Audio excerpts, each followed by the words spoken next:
Hi everybody, this is Clint with RM Stout, and with me is Coach Brian Mistro. Hey, bring that thing down. Oh, sorry about that, Coach. I'm glad that you got the name right, Mistro. That's good. Mistro is important, not so much Maestro, not so much Mistro. It's Mistro. But Mistro. It's good. Remember that, everybody. It's a tough one for a lot of people, but we got to respect our new coach here. And we're going to do a little episode of Coaches in Cars today. And since it's Brian's first Coaches in Cars, we're going to let him pick what to drive. And as we look around here, oh, there might be... You know what, Boomer? I want to drive that orange one because that's Ooh. Jimmy Orange, baby, all day. That sounds like the one we want. Let's head go. to it. Woo! We got our dash cam in place and it's fully zoomed in, so I apologize if it's too close for comfort. But all right, let's head out. I would love to head out, but I'm not sure how to do this. All right, so there's no stick. No, there's no shifter. That's a new Ram turn dial shifter. You just step on the brake and give that knob a twist and we're in drive. Let's it's like head turning out. on the oven. It's just like turning on the oven. You probably had more experience with a microwave though. There's no question about it. All right, we're on the move. So can I introduce myself? Is that something I can do? Absolutely. I apologize for my inappropriate introduction. Go ahead. So my name is Brian Mistro, which we discovered from the very beginning of this. And I'm the new head football coach at the University of Jamestown football. And I was hired February 1st, I believe was my first official start date. By way of Arizona, I was a Gilbert, Arizona guy, played at Highland High School, and got recruited to come up and play for the Jimmies. And from 2005 to 2009, I was number 14 and ready to roll. That's right. Number 14 had a lot of fire in him.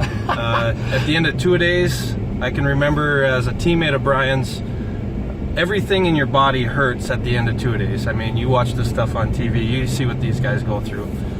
We basically were under the same program, and Brian would come out instead of laying in the grass like he'd just been shot, like most of us did.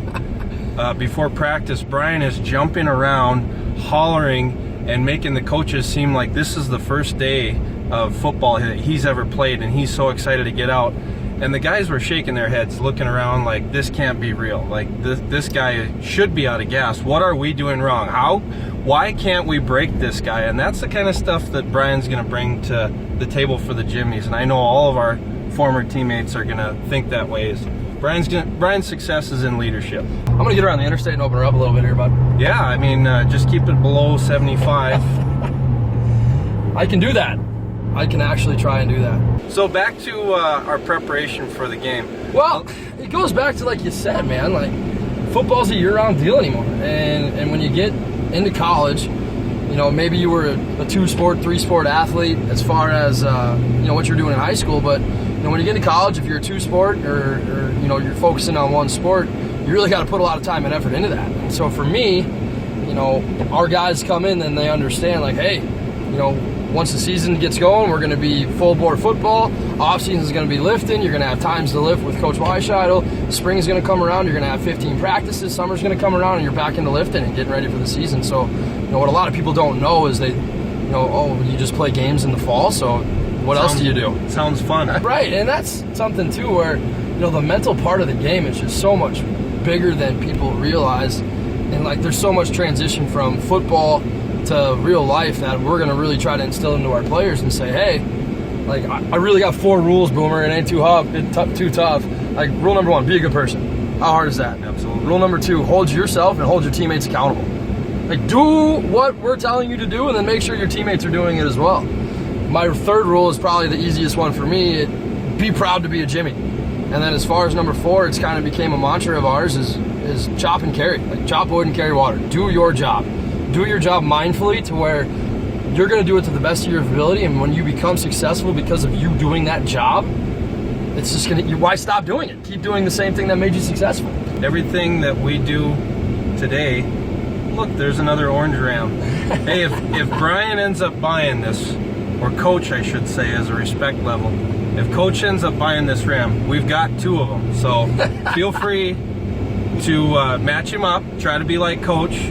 And both of you can be driving new orange Ram 1500s with the Hemi. Jimmy Rams, baby. Jimmy Rams. Jimmy Rams, baby. Let's go.